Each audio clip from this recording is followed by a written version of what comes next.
kene ngomong sus, tolong sedot itu perutnya udah penuh. Akhirnya ngomongnya nunggu dokter. Dari kemarin aing ngomong panyedotkeun batang apa kan aing geus teu kuateun. Ayeuna tingali majikan aing kumaha ieu? Abong kene pamajikan aing BPJS hare-hare. Beda jeung umum. Aing minta tolong ti kamari kene ka susar. Sus, bisa teh panyaratkeun keun nungguan dokter.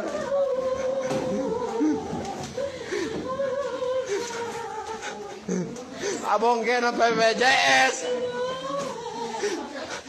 Hare-hare kan BPJS, ha?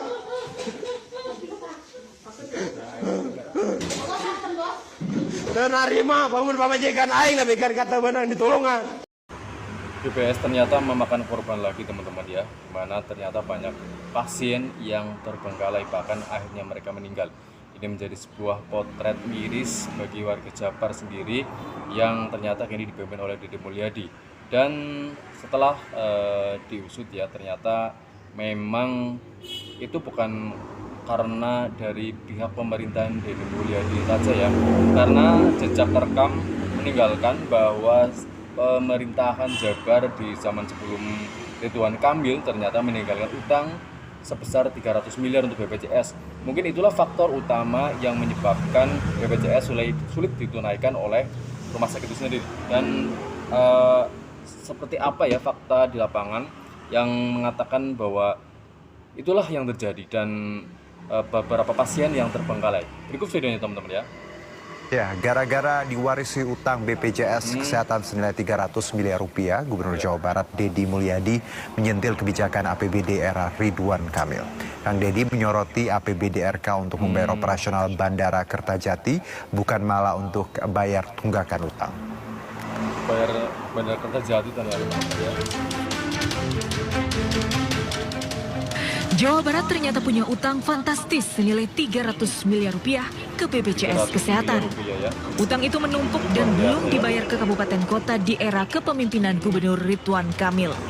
Deddy Mulyadi pun mengaku kaget sekaligus heran mengapa APBD zaman RK lebih diprioritaskan untuk belanja hibah daripada bayar tunggakan utang ke BPJS Kesehatan. Salah satu beban APBD yang diwariskan RK ke Deddy Mulyadi adalah biaya operasional Bandara Kertajati senilai 60 miliar rupiah per tahun. Padahal bandara itu terus-menerus merugi.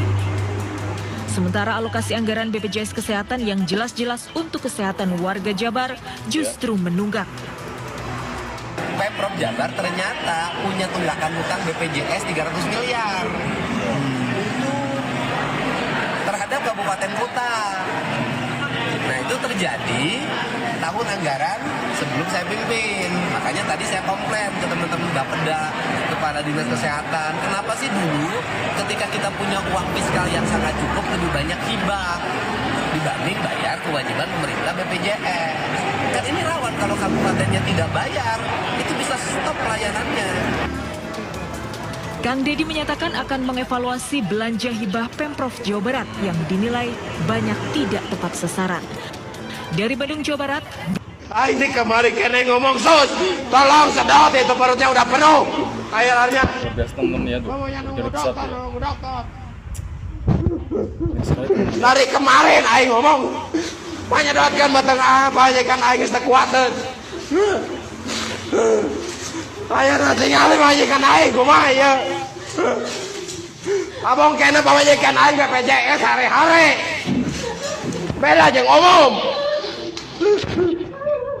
Aing minta tolong ti kamari kene ka susar. Sus, bisa teh panyaratkeun keun nungguan dokter.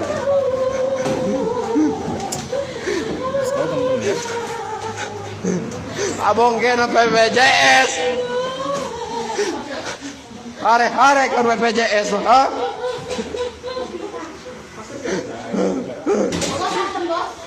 Dan narima bangun pamajikan aing tapi kan kata benang ditolongan. Aing di kamari kene. Di kamari kene aing minta tolong panyedotkeun batu majikan aing geus gede, saiki geus loba. Jantungna bisi kakeum deui aing geus ngomong di kamari. Luar biasa teman-teman ya. Malah suster ngomong kasar Ini yang pasien di Cibapat, teman-teman, ya. Ke dokter. Dokter lu mana? Dokter, ha?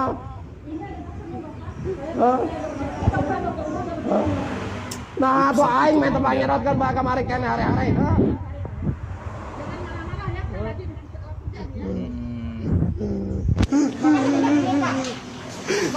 Saya dari pagi belum minum, belum makan, belum sholat, belum pipis. Kasih duit, jangan. Emang dokter satu aja. Hah? Saya udah kesini Pak Dokter. Dokter jangan hanya satu, semuanya. Kenapa? Yang meninggal Pak karena keterlambatan penanganan Pak. Karena pasien BPJS juga diperlakukan dibedakan. Nanti kita investigatif ya, investigatif. Jadi nanti kita investigatif. Apapun ya bagi saya rakyat kecil harus dilayani dan gubernur sudah buat surat edaran loh ke seluruh rumah sakit bahwa tidak boleh ada pasien yang tidak terlayani. Kalau dia punya BPJS maka pakai BPJS. Kalau tidak punya BPJS dilayani kemudian tagihannya nanti dikirim ke Dinas Kesehatan Provinsi. Karena di Dinas Kesehatan Provinsi sudah ada pot anggaran untuk membantu masyarakat yang tidak punya BPJS. Jadi kalau kemudian benar tidak dilayani, berarti direktur rumah sakitnya itu mengabaikan surat gubernur. Dan kita akan berikan sanksi. Ini ya, teman-teman, Ini pasien mama lain, saya teman-teman, sekarang ya. sudah menjadi mayat. Ya.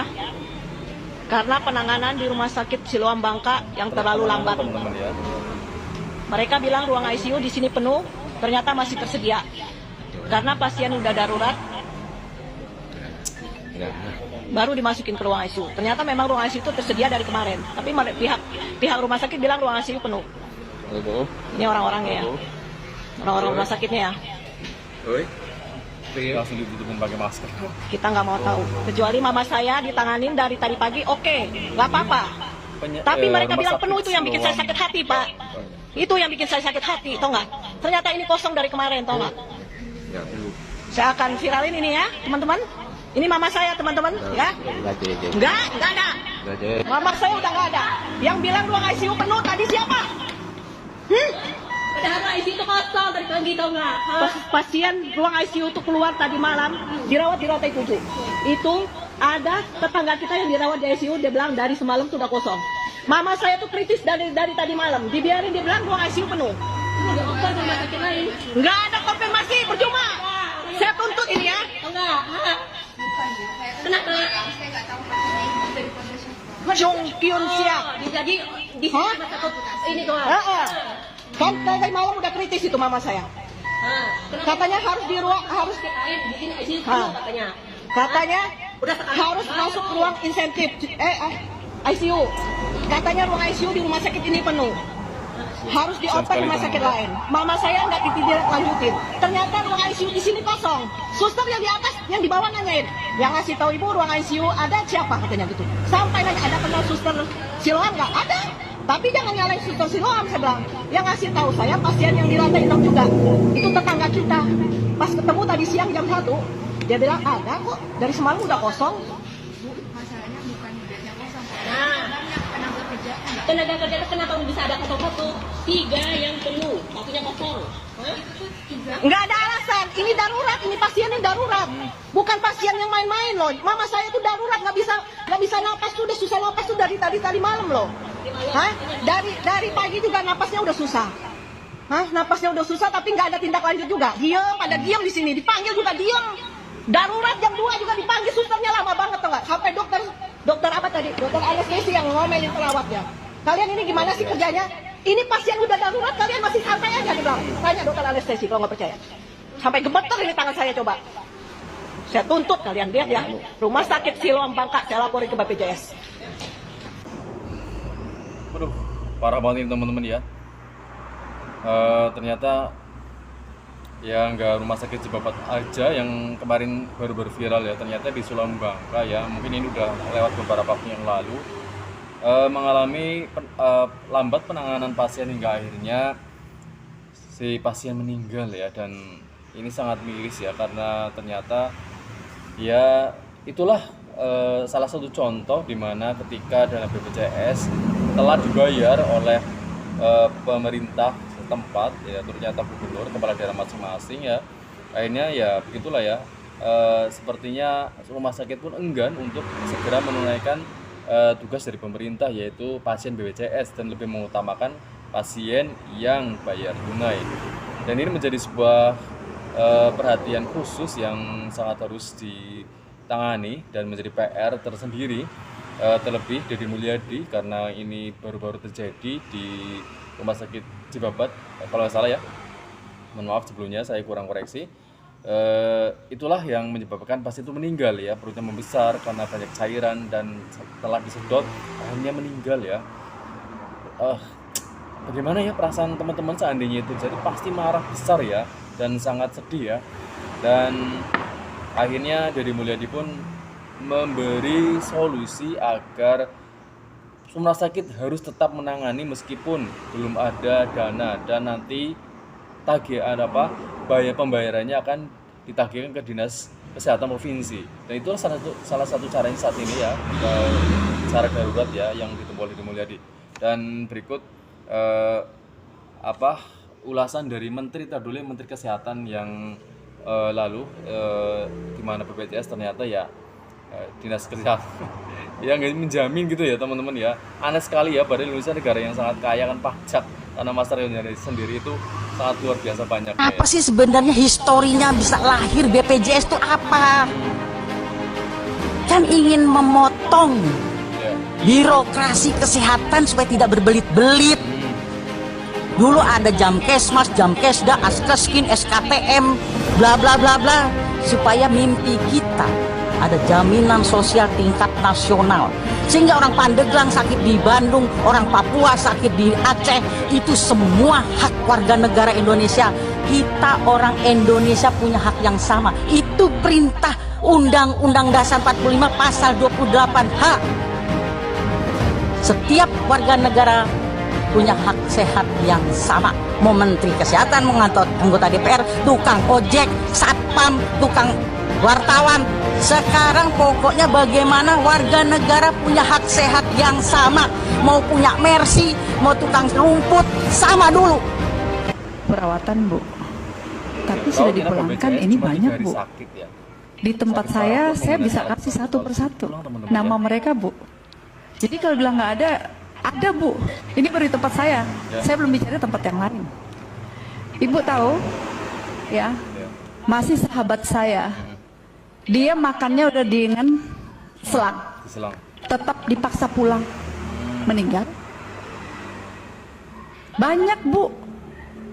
Kalau ibu mau data, saya kasih sekalian foto. Dari rumah sakit mana aja. Jadi kalau bilang nggak ada, banyak. Saya harus bilang, banyak. Bukan tidak ada, banyak, Bu. Karena semua masuk ke saya. Bahkan nanti saya kasih siapa mereka, keluarga siapa, dan berapa yang meninggal. Kenapa? Mereka disuruh antri lagi. Disuruh antri lagi, pulang dulu. Nanti 1 minggu kemudian balik, antri lagi. Ibu, kalau mereka ini memang bisa kembali ya, dengan pulang begitu nggak apa-apa. Tapi ini masih menggunakan alat bantu. Ada yang kepala masih terbuka, harus pulang. Jadi kalau ibu bilang nggak ada ibu. Kita nggak boleh tutupin lagi di sini. Ini kenyataan. Jadi tolong hal-hal yang seperti ini buat rakyat, Bu. Di JKN ini ada karena untuk bantu rakyat. Tapi pelaksanaan di bawah tidak sesuai. Pernah nggak sih ini kawan-kawan rumah sakit nih berpikir kalau kalian juga banyak fraudnya? Kenapa diverifikasi ulang? Karena banyak bohongnya. Tadi Pak Nur Hadi bilang 10 hari dipulangin, enggak 10 hari, 3 hari. Rawat inap udah disuruh keluar kok sama rumah sakit. Nanti habis itu baru 2 hari kemudian boleh lagi datang. Tarifnya 2 kali itu SDGs-nya. Justru itu merugikan BPJS, Pak. Bukan menguntungkan BPJS, salah loh. Itu menguntungkan rumah sakit, 3 hari keluar. Habis itu 2 hari kemudian boleh lagi masuk. Ini kan akal-akalan rumah sakit. Ya, kemudian diagnosa. Ya, masuk UGD. Terus disuruh rawat inap. Kalau nggak ada, ya suruh keluar lagi, masuk lagi. Jadi seperti teman-teman ya, sangat miris dimana ternyata apa yang disampaikan dalam rapat bahwa ternyata ada pasien yang dalam keadaan parah meskipun menggunakan alat bantu, dalam keadaan yang sangat kritis tetap harus pulang dan harus verifikasi ulang, dan itu harus registrasi ya. Dan itu tuh saja sangat di luar Nurul ya, karena mereka sedang sekarat gitu ya, masa harus verifikasi dan data ulang. Mereka kan butuh perawatan yang kontinu ya, dan tentunya ya ini seperti seolah-olah mempermainkan nyawa orang dan tidak menghargai nyawa seseorang sedikit pun, tidak mempunyai rasa kemanusiaan di mana hak asasi manusia itu harus dihormati dan dijaga. Ternyata ke rumah sakit ya ogah-ogahan untuk melayani pasien BPJS, ya itu salah satunya seperti teman-teman ya, karena memang pemimpin daerahnya itu menunggak pembayaran BPJS ya bukan main-main, bukan kaleng-kaleng, 300 miliar itu sangat luar biasa. Dimana sebenarnya kesejahteraan masyarakat itu harus junjung tinggi. Ternyata ya dana yang digunakan untuk kepentingan masyarakat itu BPJS digunakan untuk yang tidak penting, misalkan cuma estetik ya, cuma sekedar untuk mendapat penghargaan, katanya mendapat penghargaan ratusan ya, ternyata nol ya untuk masyarakatnya ya. Ini sangat miris sekali teman-teman ya. Semoga saja di kepemimpinan Deddy Mulyadi tidak terjadi lagi ya, dan lebih serius dalam menangani BPJS ini, karena memang ini bukan sebuah rahasia umum ya, karena banyak sekali ketika mereka sedang membutuhkan rawat intensif ya, bahkan operasi besar, misalkan tumor otak ya, dalam keadaan kepala masih terbuka ya. Nah ini ya, ini masih harus registrasi ulang. Nah seandainya terjadi infeksi bagaimana? Mereka nggak bakal tanggung jawab ya. Inilah yang menjadi sebuah PR penting di mana pemerintah harus melihat dari kacamata yang lebih spesifik lah ya, pakai hati nurani lah ya. Ya apalagi pemerintah daerahnya gitu ya, yang menjadi sorotan ya. Dan siapa nih kalian pemimpin daerah yang kemarin sebelum Deddy Mulyadi? Coba tulis di kolom komentar teman-teman ya. Maaf ya, kameranya cukup tidak terang karena tidak lampu sorot dan tidak secerah kejadian yang viral ini. Jadi, Assalamualaikum warahmatullahi wabarakatuh.